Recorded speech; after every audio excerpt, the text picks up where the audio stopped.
திருநெல்வேலி மாவட்டத்துல கோவில்பட்டிக்கு பக்கத்துல உள்ள ஊர் கடம்பூர். காமராசர் முதலமைச்சரா இருந்த காலம். கடம்பூர்ல ஒரு பள்ளி சீரமைப்பு மாநாடு நடக்குது. அந்த பக்கத்துல உள்ள பள்ளிக்கூடம்லாம் அதுல கலந்துக்குது. கண்காட்சி வேற, ஊர் பூரா விழா கோலம். மறுநாள் மாநாடு நடக்க போகுது. ஆனா முதல் நாளே மழை பிடிச்சிக்கிட்டுது.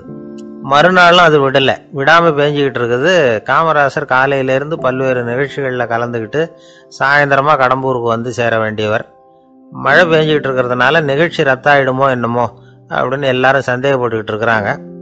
அவர் கோவில்பட்டி பயணிகள் விடுதியில் இருக்கிறார். கடம்பூர்ல இருந்து சில பேர் போய் அவரை சந்திக்கிறாங்க. மழை பெஞ்சிக்கிட்டு இருக்குதே, என்ன செய்யலாம் அப்படின்னு கேட்குறாங்க. மழை பெஞ்சா நல்லது தானே, அதுக்காக மாநாட்டை எதுக்காக ரத்து செய்யணும்? ஆசிரியர்கள் எவ்வளவு கஷ்டப்பட்டு ஏற்பாடு பண்ண மாநாடு, கட்டாயம் வந்துடுறேன் அப்படின்னாராம் காமராசர். உடனே புறப்பட்டார். மழையை பொருட்படுத்தாத மக்கள் கூட்டம். அது கலையாம காத்துக்கிட்டு இருக்கிறாங்க அவ்வளவு பேரும். தலைவர் வந்துட்டார்னு தெரிஞ்சது ஜனங்களுக்கு ஏகப்பட்ட உற்சாகம். ஜனங்கள் அவ்வளவு உற்சாகமா வரவேற்றாங்க. மாநாடு ஆரம்பமாச்சு. மலர் மாலைகள் மலை மாதிரி குவிய ஆரம்பிச்சுட்டுது. வரிசையா ஒவ்வொரு கல்வி நிலையம் சார்பாகவும் வரவேற்பு பத்திரம் வாசிச்சு கொடுக்குறாங்க. என்ன வாசிக்கிறாங்கிறத காமராசர் கூர்ந்து கவனிக்கிறார். ஏகப்பட்ட புகழ் மொழிகள், ரொம்ப பாராட்டி புகழ்ந்து என்னென்னமோ வாசிச்சுக்கிட்டு இருக்கிறாங்க. கொடை வள்ளலே, குணக்குன்றே, மலையே, கடலே, இப்படி தமிழ் மொழியில பாராட்டுறதுக்கு எத்தனை வார்த்தைகள் உண்டோ அத்தனையும் அதில் சேர்த்துருக்குறாங்க. காமராசர் பொறுமை இழந்துட்டார். போதும் போதும், உங்க எல்லாரையும் பார்த்து 2 வார்த்தை பேசிவிட்டு போறதுக்காக தான் நான் வந்திருக்கிறேன். எல்லாரும் மழையில சிரமப்பட்டு நின்றுட்டு இருக்கிறீங்க. இப்படி என்ன புகழ்ந்து படிச்சுக்கிட்டே இருந்தா எப்படி அப்படின்னாராம். அதுக்கப்புறம் பேசி முடிச்சிருக்கிறார். மாநாட்டு நிகழ்ச்சிகள் முடிஞ்சதும் இன்னொரு நிகழ்ச்சியில கலந்துக்கிறதுக்காக புறப்பட்டாராம். ஒரு திறந்த ஜீப்பில் அவரை ஊர்வலமா அழைச்சிக்கிட்டு போயிருக்கிறாங்க. தெருவில் 2 பக்கமும் ஏகப்பட்ட கூட்டம். அங்கங்கே ஜீப்பை நிறுத்தி ரோஜா மாலை, ஜருக மாலை இப்படி போட்டுக்கிட்டே இருக்கிறாங்க. அதையெல்லாம் அப்படி அப்படியே வாங்கி அங்கங்கே நின்றுகிட்டு இருந்த குழந்தைகள்கிட்டையும் தாய்மார்கள்கிட்டையும் கொடுத்துக்கிட்டே போறார். அந்த சமயத்துல கூட்டத்துக்கு அப்பால ஒரு பெரியவர் கையில ஒரு மல்லிகை சரத்தோட நின்றுட்டு இருக்கிறார். அவரால் முண்டி அடிச்சுக்கிட்டு முன்னால வர முடியல. காமராசர் இதை கவனிக்கிறார். அவ்வளவுதான், உடனே நிறுத்தப்பா வண்டிய அப்படிங்கிறார். ஜீப்பு நிக்குது. டிரைவரை பார்த்து, அதோ பார், அங்க ஒருத்தர் நிக்கிறார் பார், அவரை இங்க அழைச்சிட்டு வா அப்படின்னாராம். கூட்டம் வழி விடுது. அந்த பெரியவரை கிட்டத்துல அழைச்சிட்டு வர்றாங்க. காமராசர் அவரை பார்த்து, வாங்க வாங்க, நல்லா இருக்கீங்களா அப்படின்னு சத்தம் போட்டு உற்சாகமா விசாரிக்கிறாராம். பெரியவர் கண்கள்ல கண்ணீர், பேச்சு வரல. மல்லிகை சரத்தை அவருக்கு போடுறார். கொஞ்ச நேரம் அவர்கிட்ட பொறுமையா பேசிக்கிட்டு இருந்துட்டு அவரை அனுப்பி வைக்கிறார் காமராசர். பெரியவர் போனதுக்கு அப்புறம் காமராசர் பக்கத்துல இருந்தவங்க கிட்ட சொல்றார் அந்த பெரியவரை பத்தி. அந்த காலத்துல ரொம்ப கஷ்டப்பட்டவர் இவரு, ஜெயிலுக்கு போனவர் அப்படின்னு ரொம்ப உருக்கமா நெகிழ்ந்து போய் சொல்றார். இதுல ஒரு விஷயத்த கவனிங்க. தன்னை புகழ்ந்து படிக்கப்பட்ட வாழ்த்து மடலை படிக்க வேணாம்னு தடுத்து நிறுத்தினார்.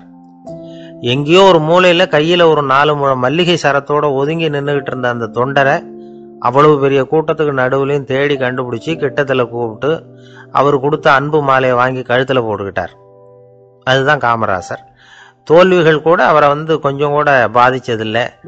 ஒரு பொது தேர்தலில் அவர் தோத்து போறார். தொண்டர்கள்லாம் அழறாங்க.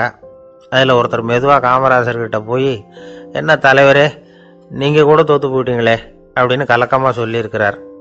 அதுக்கு காமராசர், நான் கூட தோத்து போறதுக்கு பேர் தான்ப்பா ஜனநாயகம் அப்படின்னாராம். ஒரே ஒரு ஊர், அந்த ஊருக்கு பேரு கொடையாளிப்பட்டி. அந்த பேருக்கு தகுந்த மாதிரி தான் அந்த ஊர் மக்களும்.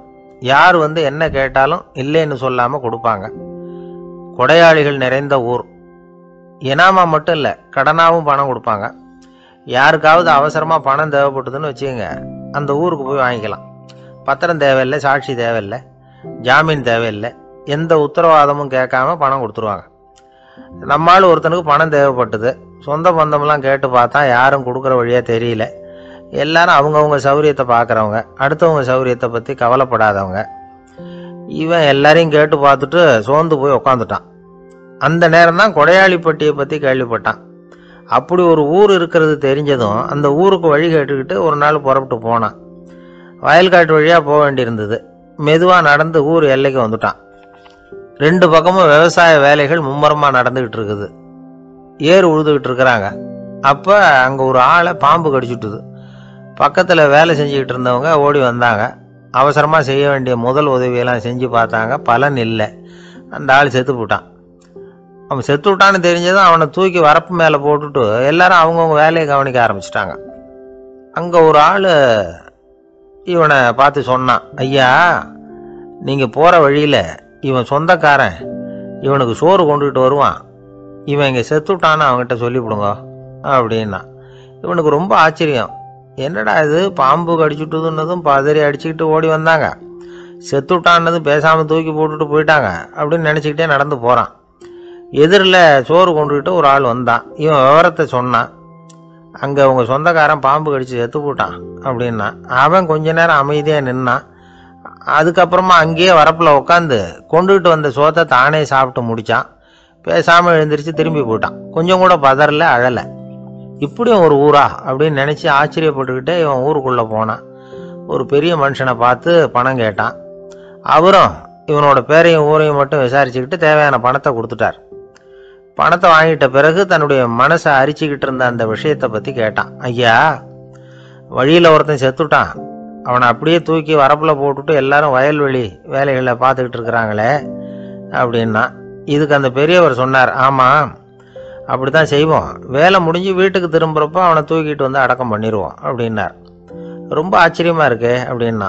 ஏன் உங்கள் ஊரில் யாராவது செத்துட்டா என்ன பண்ணுவீங்க அப்படின்னு கேட்டார். என்ன இப்படி கேட்குறீங்க, எங்கள் ஊரில் எல்லாம் பணத்தை தூக்க விட மாட்டாங்க, ஒப்பாரி வைப்பாங்க, கட்டி புரண்டு அழுது புலம்பி தீத்துருவாங்க அப்படின்னா. இவன் பெரியவர் பார்த்தார்.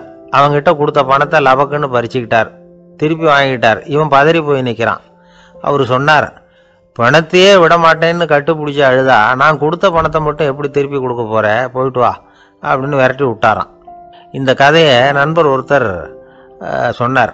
கதை வேடிக்கையாக தெரிஞ்சால் கூட இதில் கருத்து உண்டு. பணம் பிணம் இது ரெண்டையுமே விடுறதுக்கு அவ்வளவு சுலபமாக மனம் வர்றதில்லை. இந்த ரெண்டு விஷயங்கள்லேயும் அறிவார்ந்த செயல்பாடு தேவை. ஒரு பேருந்து மரத்தில் மோதி விட்டுது. எல்லாரும் அடிபட்டு முனைகிட்டு கிடக்கிறாங்க. டிரைவர், கண்டக்டர் இவங்களுக்கும் அடி, அவங்களும் ஒரு பக்கம் கிடக்கிறாங்க. ஒரு மூலையில் கிடக்கிற ஒருத்தன் மெதுவாக முக்கி முனகி கண்டக்டர்னு சத்தம் போடுறான்.